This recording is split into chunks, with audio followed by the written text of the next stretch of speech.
May bagyo na nga lahat-lahat pero itong babaeng to, sobrang gala pa rin. Chares. Sobrang biglaan lang talaga nitong pagluwas namin ng Antipolo mga day dahil kailangan kong andamayan yung pinakamahal kong kaibigan mga day. Dahil hindi siya okay ngayon, kailangan niya ng power hug.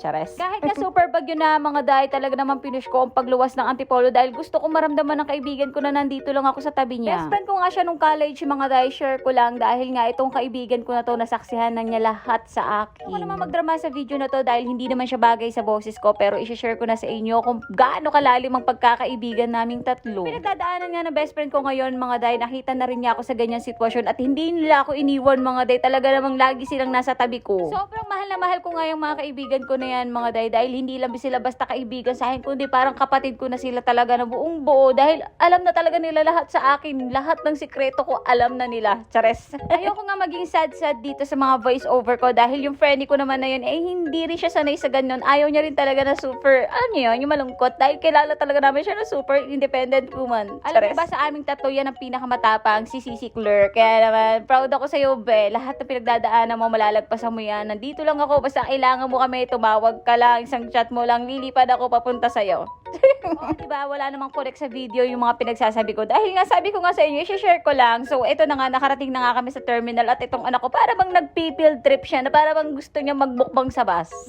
Kasama ko nga rin si Papa Sando paluwas ng Antipolo, mga day, kahit busy yan. Naglaan talaga siya ng oras para sa mga sisi ko dahil mahal na mahal niya rin ng mga kaibigan ko dahil napakabait nga ng mga kaibigan ko na yan. Umalis na nga yung bus na sinasakyan namin mga day. Ang bilis lang din ng biyahe namin. Kahit nga bumabagyo na mga day, sobrang smooth lang ng takbo ng biyahe namin. Walang kahit na anong aberya. Fast forward nga mga day, nakarating na nga kami ng Mega Mall dyan. Tapos ito, nagpabook nga lang ako ng in-drive sa pinsan ko para mabilis lang at hindi na kami mabasa pa day. Talagang sakay-sakay na lang. At habang nasa biyahe nga kami mga day, talaga naman yung ulan, galit na galit, wala talaga siyang tigil. At ito nga si Kuya Blake nyo pa na yung lambing sa akin dahil alam ko nang mangyayari doon sa bahay ng pinsan ko. Magkukulit talaga siya na puro sita lang ang gagawin ko kasi nga day, talagang napakakulit niya pag umuwi kami dito sa bahay ng pinsan ko. Dahil sobrang lakas ng ulan mga day, hindi na ako nag-video pa. Nandito na nga kami sa bahay ng pinsan ko at ito nga't nagluluto ko ng paksiw dahil ang craving ni Ate Missy mo ay paksiw. Paksiw na bangus. Dahil naglalaba nga ang Ate Missy nyo, ako na nga ang nagluto ng paksiw dyan. Tapos pinagluto ko lang ng itlog yung mga bata para tumahimig sila dyan sa likod ko kasi ang gulo-gulo-gulo-gulo nila.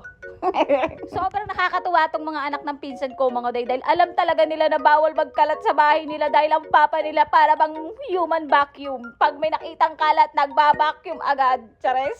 Dito nga sa bahay ng pinsan ko mga day, hindi mo kailangan magpakapagod maglinis dahil talaga namang siya ang naglilinis ng bahay niya. Dahil alam nyo ba mga day, kahit maglinis ka, uulitin niya lang yan dahil meron kang mga dumi na hindi mo makikita pero siya nakikita niya. Ang galing.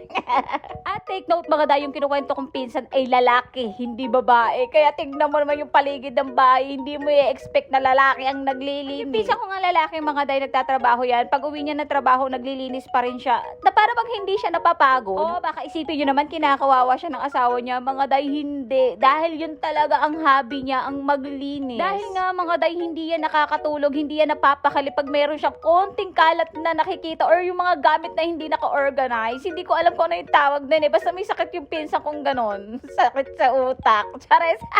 Joke lang. Mga day, no joke. Kasi sino ba namang normal na kahit pagod na, nagtatrabaho pa. Tapos, alam niyo yung may makita lang siya dumi, tinatapon niya. Magugulat ka na lang yung mga hinahanap mo, naitapon na niya. Linis pa more. O siya mga day, ang dami kong chika. Iniwan ko na nga lang si Blake kay Ate Missy nyo dahil nga pupuntahan ko na ang best friend ko. So, may part 2 pa to. Napakadaming ganap. Bye-bye!